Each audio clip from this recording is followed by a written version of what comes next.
नमस्कार ମୁଁ ଆପଣଙ୍କ ସ୍ୱାତି ଆଜି ଆମ ନୂଆ ବ୍ଲଗ୍କୁ ଆପଣଙ୍କୁ ସ୍ୱାଗତ।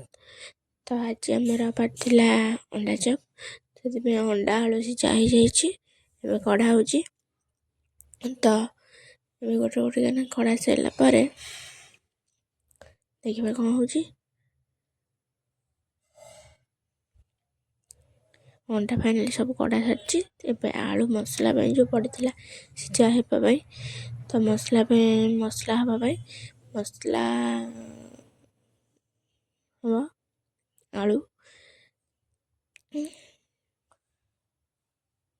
ବରା ହେଉଛି।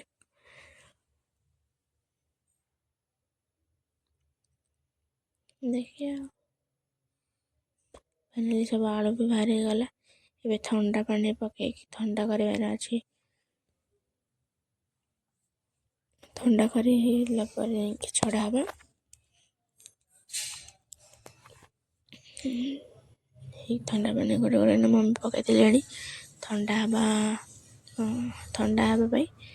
ତାପରେ ଛଡ଼ା ହେବ। ତାପରେ ଏଇ ଅଣ୍ଡା ପଡ଼ିଗଲା, ଏବେ ଛଡ଼ା ହେବାକୁ ଲାଗିଲାଣି। ଅଣ୍ଡା ଏବେ ମମ୍ମି ଛଡ଼େଇ ଦେବେ ଗୋଟେ କରିକି।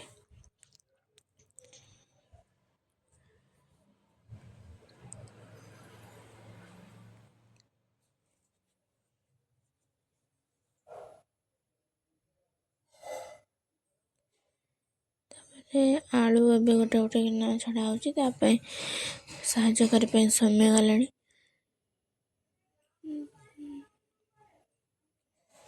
ଜଲ୍ଦି ଛଡ଼େଇଦେଲେ ଜଲ୍ଦି ଅଣ୍ଡା ଚପ୍ଟା ହେଇଯିବ। ତାପରେ ବି ମସଲା ହେବାର ଅଛି।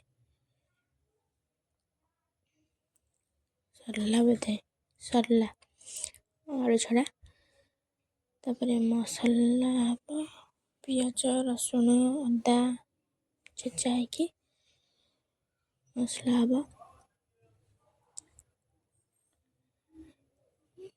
ରସୁଣ ଏବେ ଛଡ଼ାଇବା ଚାଲିଛି। ରସୁଣ ପରେ ପିଆଜ, ଅଦା ସେଗୁଡ଼ା ବି କଟାକଟି ହେଇକି ହେମଦସ୍ତାରେ ଛେଚା ହେବ।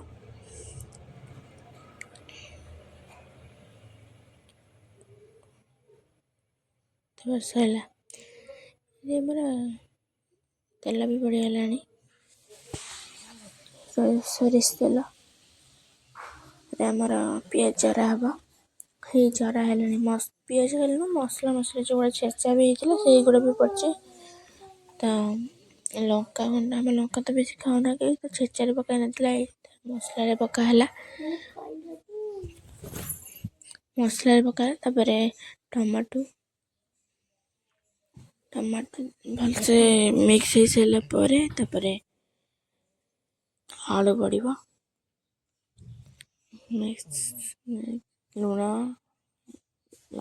ଲୁଣ ବି ପଡ଼ିଗଲା।